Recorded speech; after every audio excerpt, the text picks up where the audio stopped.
Welcome to our YouTube channel. आज आपण रसशास्त्र आणि भाषेच्या कल्पना यामधला पेपर 1चा टॉपिक बघणार आहे. तर रसद्रव्य परिचय हा टॉपिक 20 मार्कासाठी विचारला जातो. रसद्रव्य परिचय फर्स्टमधून आपण गंधक हा टॉपिक बघणार आहे. गंधकाला मॉडर्नमध्ये सल्फर असे म्हणतात. गंधक हे उपरस वर्गातील एक द्रव्य आहे. गंधकाचे पर्याय पामारी, गौरपुष्प, शुलबारी, लेलितक, गंधपाषाण, दिव्य, बलिवसा, नवनीत हे आहे. गंधकाचे स्वरूप हे घनस्वरूप आहे. 230 अंश सेल्सिअसवर त्याला घनत्व प्राप्त होते. गंधकाचे रासायनिक सूत्र S आहे आणि त्याला ॲलोट्रॉपिझम सुद्धा म्हणतात. गंधकाचे ॲटॉमिक वेट 32 आहे. गंधक हे पाण्यामध्ये अविद्राव्य आहे. म्हणजेच काय तर हे पाण्यामध्ये मिसळता हे विरघळत नाही. गंधकाचे स्वरूप हे हरिद्राप्रमाणे कांतीयुक्त व स्निग्ध स्वरूप असते. गंधक हे हवेमध्ये सल्फर डायऑक्साईड या फॉर्ममध्ये आढळते. गंधकाची उत्पत्ती ही क्षीरसागराच्या मंथनामध्ये अमृताबरोबर झाली. देवी पार्वतीच्या रजापासून गंधकाची उत्पत्ती झाली. जांगम प्राण्याच्या रक्त, दुग्ध, पित्त, अंडी इत्यादीमध्ये गंधक मिळते. गंधकाचे प्राप्तिस्थान हे रोहितास, राजस्थान, सिंहभूमी, बिहार इत्यादी ठिकाणी आहे. गंधकाचे प्रमुख खनिजे हे पुढीलप्रमाणे सांगितलेत.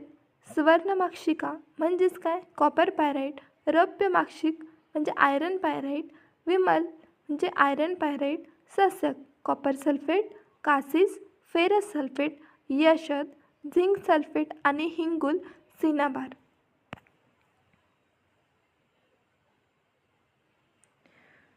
त्यानंतर गंधकाचे प्रकार.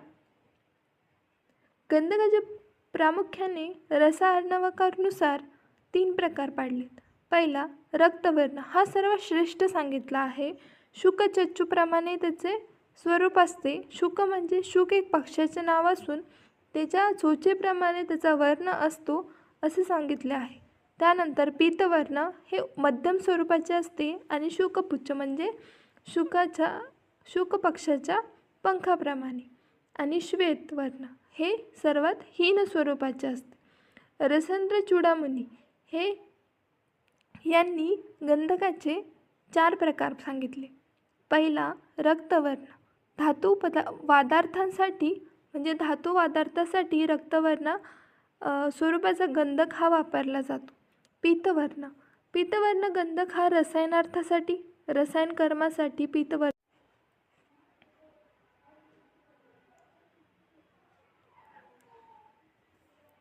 त्यानंतर श्वेतवर्ण आपण लोह मारणार्थासाठी वापरतो. कृष्णवर्ण गंधक आपण जरा मृत्यूनाशनासाठी. वर्तमानमध्ये गंधकाचे मुख्यतः 2 प्रकार केलेत. अवलसर आणि घटिका. अवलसर हा अभ्यंतर प्रयोगासाठी वापरला जातो आणि घटिका ही बाह्य प्रयोगासाठी वापरला जाते. तर अभ्यंतर प्रयोगासाठी जो अवलसर वापरला जातो तो उत्तम आहे आणि घटिका ही मध्यम आहे. त्यानंतर गंधकाचे ग्राह्यत्व. शुकपिच्छ समच्छायो नवनीत समप्रभः मसृणः कठिनः स्निग्धः श्रेष्ठो गंधक उच्यते. म्हणजेच काय शुकपिच्छाप्रमाणे पीतवर्णी, मसृण, श्लक्ष्ण, कठीण व स्निग्ध स्वरूपाचे जर असेल तर ते गंधक श्रेष्ठ मानावे. त्यानंतर कृष्णवर्ण, गुरु आणि दुर्गंधीयुक्त असेल तर ते अग्राह्य स्वरूपाचे असते. त्यानंतर गंधकाचे औषधीमध्ये उपयोग करण्यापूर्वी त्याचे शोधन कर्म करणे आवश्यक असते. अशुद्ध गंधक वापरले असता त्याचे काय परिणाम होतात ते पुढीलप्रमाणे. अशुद्ध गंधः कुरुते च कुष्ठ तापम भ्रमं पित्तरुजं तथैव रूपम सुखम वीर्यबलम निहंती तस्मात् विशुद्ध विनियोजनीय. म्हणजेच काय अशुद्ध गंधकामुळे कुष्ठ, ज्वर, भ्रम, पित्तविकार होतात. त्याचप्रकारे रूप, सुख, वीर्य, बल याचे सुद्धा निहरण होते. म्हणजेच काय विशुद्ध गंधक हे याची योजना करू नये. अशुद्ध गंधकामध्ये 2 दोष आढळतात. शिलाचूर्ण आणि विष यांनाच अशुद्ध गंधकाचे मल असे म्हणतात. शोधन ही क्रिया 2 प्रकारे केली जाते. लोहपात्रामध्ये अशुद्ध गंधकाच्या वजनाइतकेच गोघृत घ्यावे. म्हणजेच काय गायीचे तूप घ्यावे. आता मंद अग्नी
द्रवभूत गंधक घेऊन ते भृंगरास्वरच यासोबत मिक्स करून ते एकदम संयुक्त करावे व एका पात्राच्या मुखाशी वस्त्र बांधून त्यातून ते गाळून घ्यावे, तेव्हा गंधक शुद्ध होते. ही क्रिया कमीत कमी 7 वेळा करावी. शुद्ध गंधकाचे गुणधर्म हे पुढीलप्रमाणे. शुद्ध गंधकाचा रस हा कटु तिक्त कषाय, वीर्य उष्ण असते, विपाक मधुर असतो व गुण सर असतात.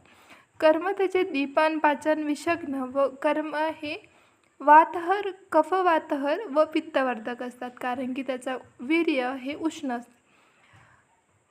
मॉडर्न ॲस्पेक्टनुसार स्मेल हा फाऊल असतो, टेक्स्चर हार्ड असते, कलर शायनी येल्लो असतो आणि ॲपेरन्स त्याचा क्रिस्टलाईन शार्प आणि शायनी असते.